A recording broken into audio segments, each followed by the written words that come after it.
Hello students, good morning to all of you.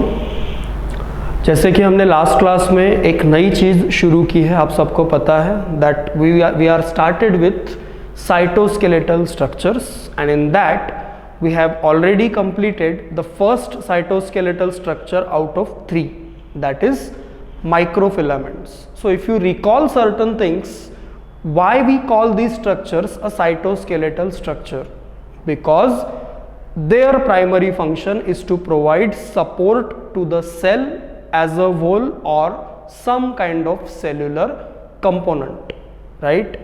Like for example, microfilaments if you see, जो हमने पढ़ा है उसी के बारे में डिस्कशन करें अगर हम, तो हमको पता है कि सूडोपोडिया जो हमको नॉर्मली किसी मैक्रोफाज जैसे WBC में या फिर अमीबा जैसे यूकैरियोटिक सेल में नॉर्मली फॉर्म होते हुए दिखाई देते हैं, ये pseudopodia is nothing but cell membranes undulation for engulfing something, maybe it is food particle, maybe it is pathogen. तो इस सूडोपोडिया को सपोर्ट इंटरनली सेल के अंदर अगर कोई प्रोवाइड करता है तो वो है microfilaments, a kind of cytoskeletal structure. उसी तरह से हमारे इंटेस्टाइन में या इवन हमारे किडनी के कुछ हिस्सों में ऐसी सेल्स है जिनके सरफेस पे बहुत सारे माइन्यूट अंड्यूलेशंस होते हैं जिन्हें हम माइक्रोविलाय कहते हैं, ठीक है ना। तो ये जो माइक्रोविलाय है ये उन जगहों पे पाए जाते हैं जहाँ पे सरफेस एरिया बढ़ाने का काम होता है या सरफेस एरिया बढ़ाना होता है ताकि कुछ एब्जॉर्ब हो सके, कुछ एब्जॉर्ब किया जा सके, चाहे वो फूड हो, डाइजेस्टेड फूड हो या फिर कोई रीएब्जॉर्ब होने वाला मटेरियल हो, जो पर्पस चाहे जो भी हो, अगर सरफेस एरिया बढ़ाना है सरफेस का तो there is always the formation of microvilli. तो सूडोपोडिया की तरह ये माइक्रोविलाय भी इंटरनली किससे सपोर्टेड होते हैं? They are supported by your microfilaments. उसी तरह से सेल के मेम्ब्रेन में प्रेजेंट डिफरेंट ट्रांसमेम्ब्रेन और एक्सट्रिंसिक एंड इंट्रिंसिक प्रोटीन्स को भी इंटरनली सपोर्ट प्रोवाइड करने का काम माइक्रोफिलामेंट्स की थ्रू होता है। इसके अलावा मसल फाइबर्स या मसल सेल्स के अंदर कॉन्ट्रैक्टाइल मशीनरी फॉर्म करने का काम भी माइक्रोफिलामेंट्स द्वारा होता है। और साइटोप्लाज्मिक स्ट्रीमिंग, जो कि एक continuous movement of cytoplasm eukaryotic cells में देखी जाती है, वो भी साइटोस्केलेटल स्ट्रक्चर्स की वजह से होती है, जिसमें हर तरह का साइटोस्केलेटल स्ट्रक्चर इन्वॉल्व है, नॉट जस्ट माइक्रोफिलामेंट्स। तो नाउ यू कैन अंडरस्टैंड और get a whole concept that why and how the cytoskeletal structures are important for a cell, and as I said, they are only found across eukaryotic cells. None of them is found in any of the prokaryotic cell. So in the same sequence we will now move on to the second type of cytoskeletal structure in our list, that is intermediate filaments. And as far as intermediate filaments are concerned, the description goes like, these are long, solid, ultra microscopic, unbranched structures made up of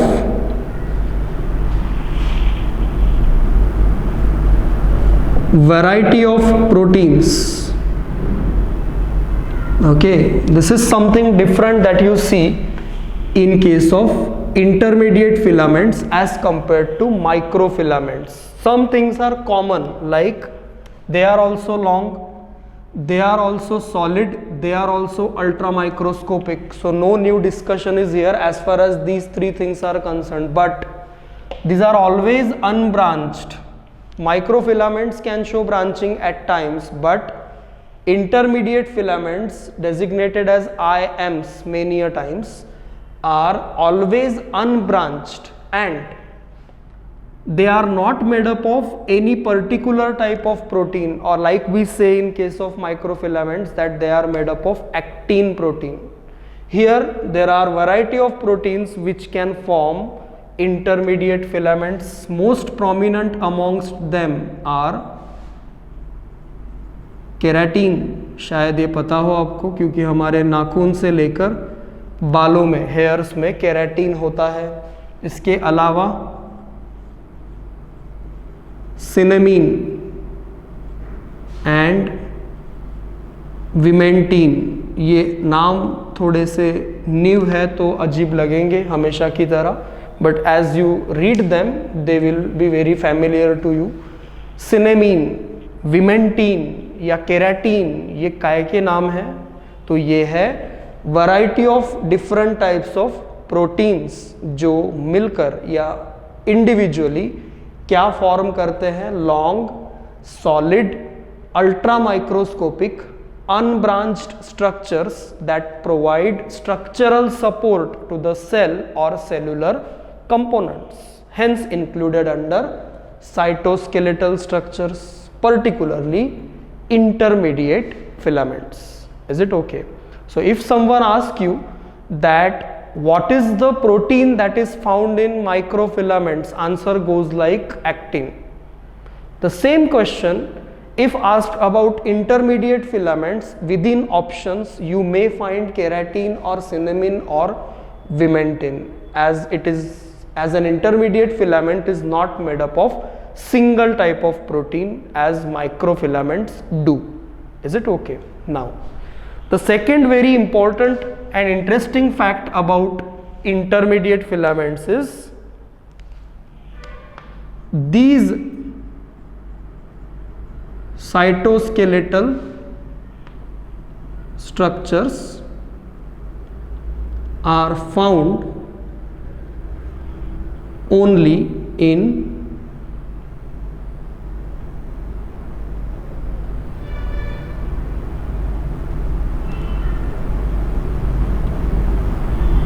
multicellular eukaryotes. Now as you know already that eukaryotes can be unicellular or multicellular. If I take some examples, then amoeba है ना, या Plasmodium जो malaria cause करता है, या फिर paramecium, ये ऐसे यूकैरियोटिक ऑर्गेनिजम्स है जो यूनिसेल्युलर है ना। तो इनमें इंटरमीडिएट फिलामेंट्स नहीं पाए जाते। यूकैरियोटिक सेल होने के बावजूद इंटरमीडिएट फिलामेंट टाइप के साइटोस्केलेटल स्ट्रक्चर्स पैरामेशियम या अमीबा जैसे ऑर्गेनिज्म में नहीं मिलेंगे। Why? Because intermediate filaments as an structure और as a cytoskeletal structure is exclusive only for multi cellular eukaryotes, right? And as far as their occurrence is concern, within cell they are found in epidermal cells. Okay, epidermal मतलब surface की sales of skin. इसके अलावा matrix of nucleus मतलब nucleus के अंदर, epidermal cells of skin में या nucleus के अंदर, या फिर at the junction between plasma gel and plasma sol. अब ये क्या है, ये मैं तुमको प्रीवियस लेक्चर में बता चुका हूं कि cytoplasm of the eukaryotic cells has two distinct regions, plasma gel and plasma sol, in the periphery and centre. So at the junction between these two regions you will find intermediate filaments. Apart from that, in the epidermal layer of the skin, for preventing aberrations, okay, aberrations मतलब जख्म या किसी तरह की चोट से बचने के लिए या बचाने के लिए epidermal layer cells of the skin में भी आपको इंटरमीडिएट फिलामेंट्स मिलेंगे, खास करके केराटिन कंटेनिंग. इसके अलावा न्यूक्लियस के अंदर, न्यूक्लियस क्या है? न्यूक्लियस एक यूनिक स्ट्रक्चर प्रेजेंट होता है जो हर यूकैरियोटिक सेल में होगा, okay, except again there are some exceptions, but presence of nucleus is a exclusive feature of an eukaryotic cell, वो तो बेसिस है यूकैरियोटिक सेल बनने का। तो न्यूक्लियस के अंदर जो मैट्रिक्स या फ्लूइड होता है उसमें आपको इंटरमीडिएट फिलामेंट्स मिलेंगे। So these are certain locations where you will find intermediate filament as a cytoskeletal structure. Now this is what we need as far as intermediate filaments is concerned. The third and the last cytoskeletal structure is microtubules. Okay, नाम थोड़े से similar से लगते हैं तो don't get confused at all. Microfilaments अलग, microtubules अलग, description से और ज़्यादा क्लियर हो जाएगा। What is the third type of cytoskeletal structure?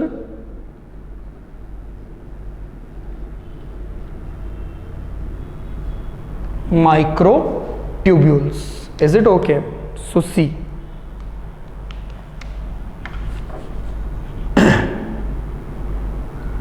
these are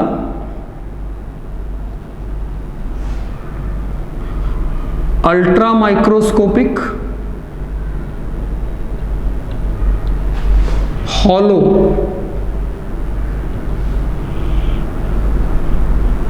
tubular,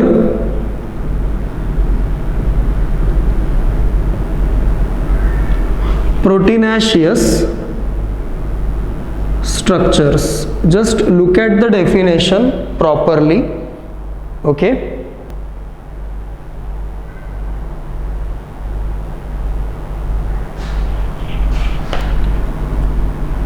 क्या लिखा है और क्या फर्क है ये जानो समझो। हमने माइक्रोफिलामेंट्स के लिए लिखा था लॉन्ग, ये भी लॉन्ग है, अल्ट्रा माइक्रोस्कोपिक ये भी है। हॉलो लिखा था क्या? नहीं, हमने लिखा था filaments, right? And these are tubular. Why tubular? Because they are hollow, not solid. Microfilament ऐसी दिखेगी जबकि माइक्रोट्यूब्यूल हॉलो ऐसा दिखेगा। ये बेसिक फर्क है, जान लो। This is microfilament, this is microfilament, this is microtubule. That's why we are describing microtubules like these are ultra microscopic hollow tubular structures, okay, which can undergo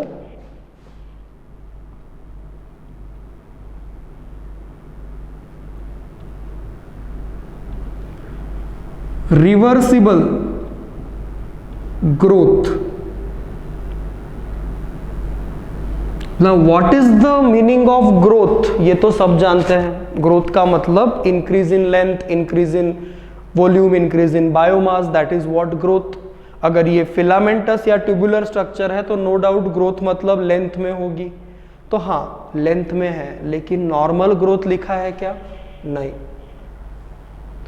This is something new, something unique about them, that they can undergo reversible growth. Means if there is a need, their length can be increased, and if there is a need, their length can be decreased. So how it is done? We will get to know this, but just understand the meaning of term कि when we say they can undergo reversible growth, what is the meaning of this reversible growth? Is it okay? Then okay, microtubules की अगर हम बात करें तो general diameter of microtubules is around 25 angstrom. Okay, जो normal general diameter मतलब अगर distance वाले यूनिट में गिनी जाए तो 25 एंगस्ट्रॉम, मतलब इतनी छोटी डायमीटर वाला स्ट्रक्चर है। तो आप समझ सकते हो कि how much microscope, how much slender the structure will be और शुड बी। ओके, स्ट्रक्चर की अगर हम बात करें स्ट्रक्चर की अगर हम बात करें तो ये पॉइंट बहुत अच्छे से समझो। Structurally each microtubule, okay, structurally each microtubule is made up of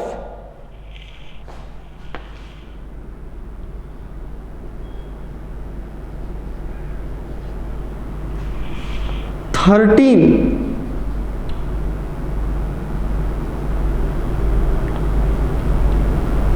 protofilaments of two types of proteins, that is alpha tubulin and beta tubulin. ध्यान से पढ़ो क्योंकि एक बार पढ़ने में शायद समझ में ना आए। क्या लिखा है कि each microtubule is made up of 13 प्रोटोफिलामेंट्स, मतलब 13 कुछ तो है जो 13 नंबर में प्रेजेंट है, नंबर इज 13। ओके, कौन है वो? प्रोटोफिलामेंट्स। ओके, काय से बने हुए? दो तरह के प्रोटीन से। कौन से दो तरह के proteins? Alpha tubulin and beta tubulin. अब फिर भी समझ में नहीं आया हो तो जो स्ट्रक्चर मैं निकाल रहा हूं उससे जरूर आ जाएगा। See this 1 2 3 4 5 6 7 8 9 9 10 11 12 13. How many monomers are there if you count the circles? 13. If this black circle is alpha tubulin, okay, and if this red circle is beta tubulin, just consider it like this कि black circle जो है वो alpha tubulin है और red circle जो है वो beta tubulin है। ठीक है, हमने यहां पे क्या लिखा है कि each microtubule, tubulin is a protein. Now again question thing, actin protein produces or forms microfilaments. Keratin, vimentin, cinnamine proteins forms intermediate filaments. Likewise, tubulin protein forms microtubules. Clear? Now, how many types of tubulins are there? Two types, alpha tubulin, beta tubulin.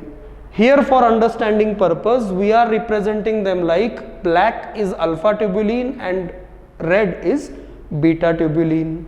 And if we talk about one microtubule, single microtubule, how many tubulin monomers are present in one complete microtubules? 13, like this. Okay, but this is not microtubule, this is just an arrangement of 13 monomers of tubulin. Clear? Now just draw a similar arrangement for beta tubulin. 1 2 3 4 5 6 7 8 9 10 11 12 13. Now this is a ring of 13 beta tubulin. This is a ring of 13 alpha tubulin.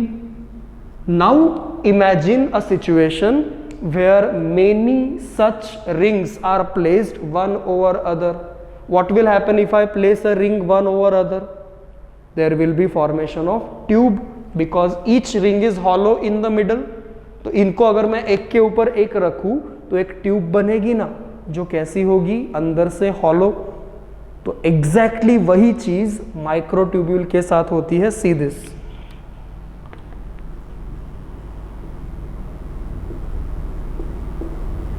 Alpha tubulin की ring followed by beta tubulin की ring followed by alpha tubulin की ring followed by beta tubulin की ring. तो ये क्या हो रहा है? ऐसी ट्यूब बन रही है ना, जो अंदर से कैसी होगी? हॉलो, और वॉल किस चीज से बनी होगी ट्यूब की, दो तरह के ट्यूबुलिन के रिंग्स की अल्टरनेट मैनर में, alpha and beta. That's the same thing written here कि each microtubule is made up of 13 protofilaments as each ring has 13 monomers, okay, of two types of proteins, alpha beta in an alternate manner, okay. And second thing written is it can undergo reversible growth. मतलब अगर ये microtubule का कोई एक particular and है तो इसमें से अगर हम इन मोनोमर्स को निकालते जाए तो ट्यूब्यूल की लेंथ छोटी होती जाएगी, और अगर ऐड करते जाए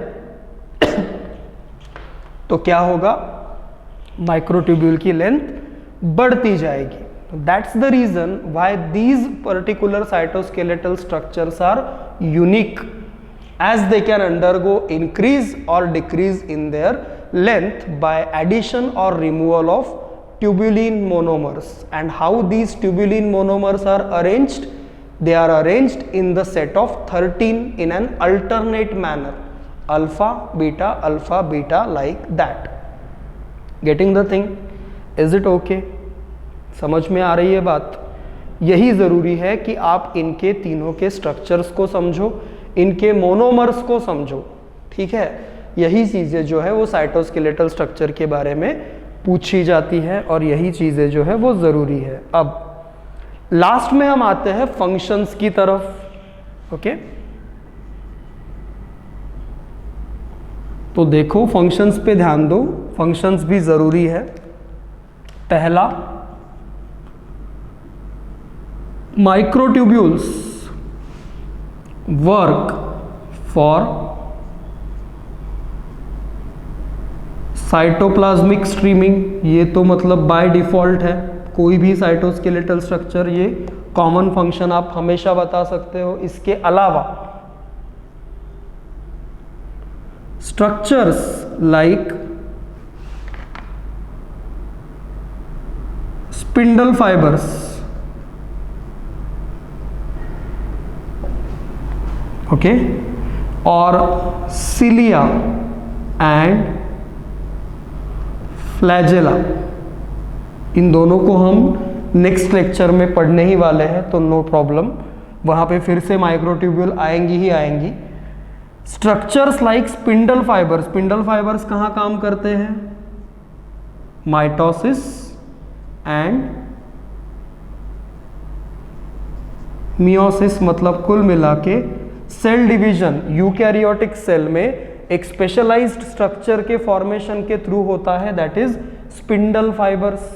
तो ये स्पिंडल फाइबर्स जो माइटोसिस मियोसिस जैसे सेल डिवीजन के टाइप्स के लिए काम करते हैं, सिलिया, फ्लैजेला, ये जो सारी चीज़ें हैं से यूकैरियोटिक सेल में पाए जाने वाली, इन सभी में, okay, in all the structures you will find microtubules present within them. Then additional structure, additional काम या एडिशनल फंक्शन, इसके लिए हम बता सकते हैं कि as they are hollow, okay, as they are hollow, they can work for intracellular transport of materials. Within the cell चीजों को मूव कराने के लिए माइक्रोट्यूब्यूल्स कैन फंक्शन, बिकॉज बाकी साइटोस्केलेटल स्ट्रक्चर्स की तरह माइक्रोट्यूब्यूल्स सॉलिड नहीं है, but they are hollow, they are tubular, because of which they can function for intracellular transport. Okay, that is one more function that you can associate with microtubules. So these are the three principal functions that we can associate with microtubules. As you can see, they work for cytoplasmic streaming, they form structures like spindle fibers, cilia and flagella, okay, and as they are hollow they can function for intracellular transport. And this is the thing that you should understand that each microtubule has an alternate arrangement of rings made up of alpha tubulin and beta tubulin, where each ring has 13 monomers. 13. Okay, so this is what the discussion that we need for microtubules and initially for intermediate filaments. And in previous 2 lectures we discussed everything about cytoskeletal structures as a whole. In next time we meet, we will be discussing flagella or cilia. According to purpose, you use the term flagella or cilia, what they do and how they are structurally. We will be discussing all that in next lecture. For as far as this lecture is concerned, we are done. Thank you.